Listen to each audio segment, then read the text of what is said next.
I started in machine engineering. In this class, you're building with metal and you're creating something that would be useful. Like we created a flashlight, a pen, a C clamp, and a few other things. It's teaching me how to use different tools, and I'm using them tools to build something that I didn't even think I could create.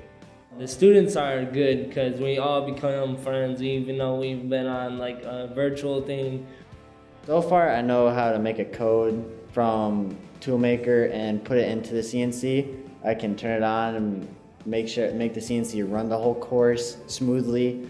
I can put the part in and take the part out, and I can just do multiple of them. And like, I say I could do 16 in an hour. The class, it's a go at your own pace kind of, and you're not really rushed that much.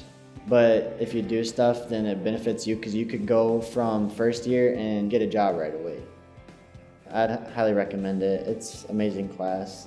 I think anybody would like it because, I mean, I didn't even think I would like it. I got in there doing it and I was like, man, I love this.